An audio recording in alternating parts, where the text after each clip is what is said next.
E nesta semana, a revista Nature publicou um trabalho em que pesquisadores brasileiros afirmam que o sistema florestal amazônico pode atingir um ponto crítico até 2050.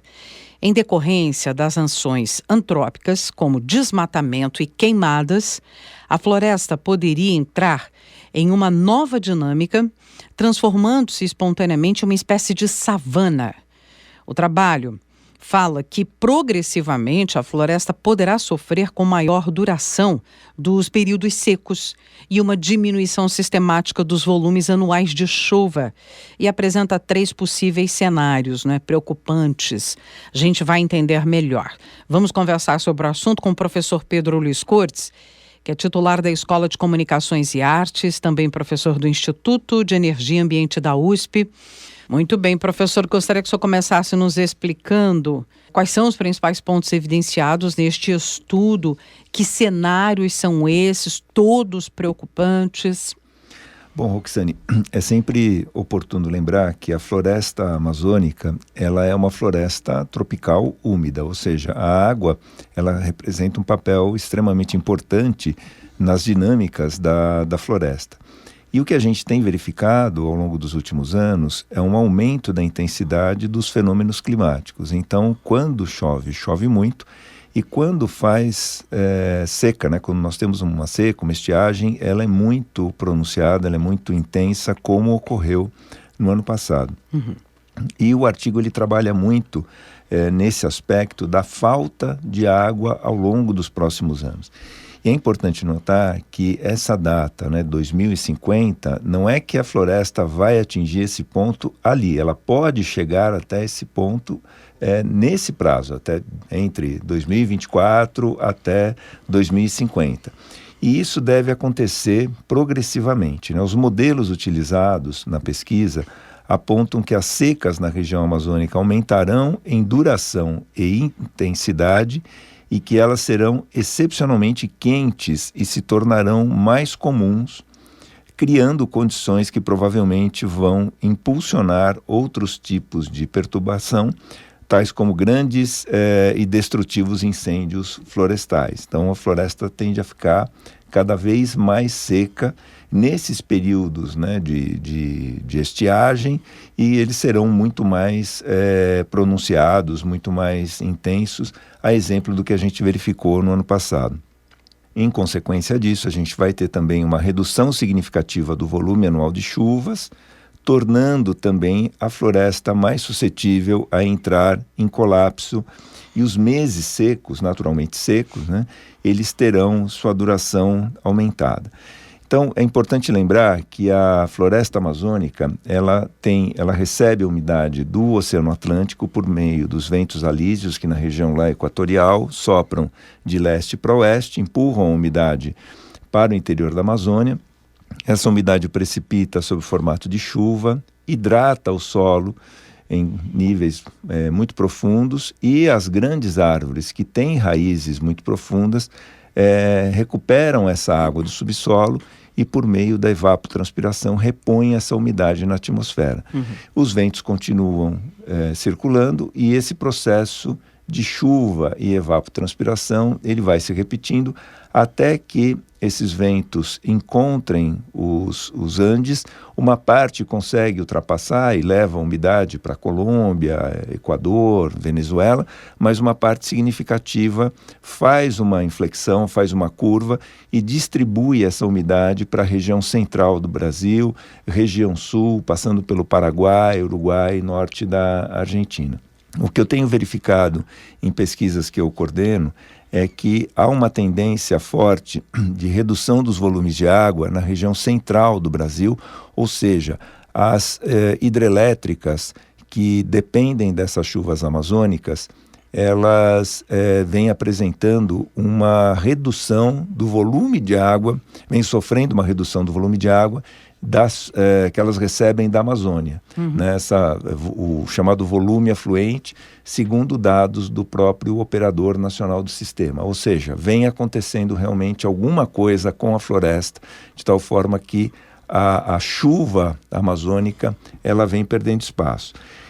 E os modelos utilizados no artigo mostram que nas áreas em que o desmatamento já supera a 20%, a mortalidade florestal da floresta remanescente tende a se acelerar e isso causa grandes reduções nas chuvas regionais e, consequentemente, uma mudança de 50% a 60% na floresta remanescente. Então, nós temos aí um cenário que aponta para uma redução importante da disponibilidade de água na Amazônia como um todo. A exemplo do que aconteceu o ano passado, foi uma seca histórica sem precedentes. E é importante lembrar que esses fenômenos naturais, né, quando se tem uma inflexão, eles não ocorrem, dificilmente eles ocorrem abruptamente. Os modelos, os sistemas começam a oscilar, então, de uma situação atual, eles começam vamos dizer assim, a tangenciar uma nova dinâmica. Isso vai acontecendo inicialmente aos poucos, vai se intensificando até que chega um determinado momento em que esse ponto de inflexão ele é superado e aí o sistema natural ele passa a enfrentar uma nova dinâmica. Uhum.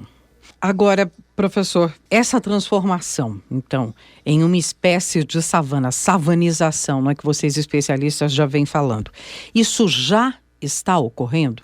Então, Roxane, o trabalho ele menciona que as savanas se expandiram localmente, já tem áreas savanizadas, particularmente nas regiões periféricas, onde os incêndios provocados pelo homem são mais frequentes. Então, a margem da floresta, né, mais voltada, não para os Andes, mas mais voltada para a região leste, né, a margem leste da floresta, ela já vem apresentando uma degradação bastante significativa por conta das queimadas, do desmatamento, e essas áreas, depois das queimadas, elas tendem a apresentar, né, ou a sofrer esse processo de savanização. Manchas de savana também se expandiram dentro da floresta amazônica devido aos incêndios, que passaram a ser frequentes também no interior da floresta.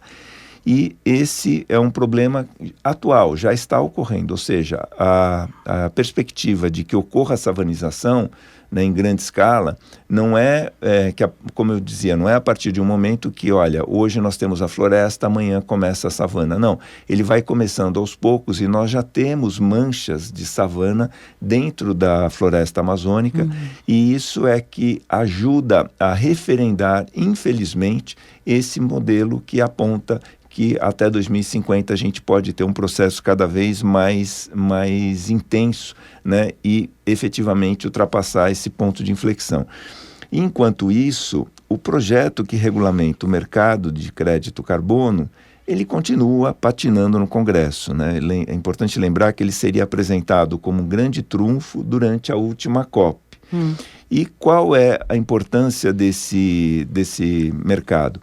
Ele incentiva a recuperação florestal, porque a floresta, principalmente quando ela está crescendo, ela tem uma capacidade grande, né, por meio da fotossíntese, de recuperar, de sequestrar o carbono que está na atmosfera. Então ela usa o CO2, né, ela recupera, retém esse carbono e seria uma das maneiras da gente tentar reduzir o impacto das mudanças climáticas pela emissão de gases de efeito estufa. O principal deles é o CO2. Então, basicamente, no que se constitui esse mercado? Uma empresa, seja aqui no Brasil, seja no exterior, ela tem um limite, vai ter um limite de emissão de gases de efeito estufa aqui no Brasil, né? Isso já ocorre no exterior. Caso ela não consiga de imediato essa redução, ela pode comprar créditos carbono, aonde ela financia um projeto que vai sequestrar esse carbono da atmosfera. Então, na prática, olha, o que ela emitiu a mais vai ser sequestrado, por exemplo, num projeto de recuperação florestal. E isso, claro, é tudo feito com métricas, auditoria, isso é tudo regulamentado por lei, e isso teria uma grande importância no sentido de ampliar de maneira significativa a recuperação florestal.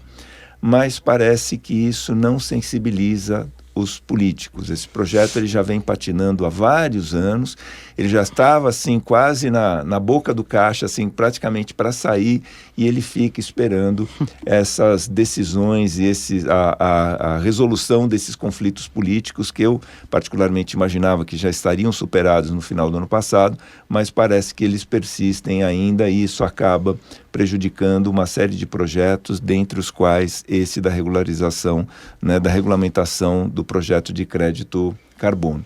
E a floresta, não só a floresta, o bioma amazônico, mas Mata Atlântica, Cerrado, acabam sofrendo com isso porque perdem essa oportunidade de receber recursos para a sua recuperação. Aí, portanto, não é alguma coisa que vai acontecer não, né? O estudo traz provas Sim. de que esse processo já está acontecendo, esse processo de savanização.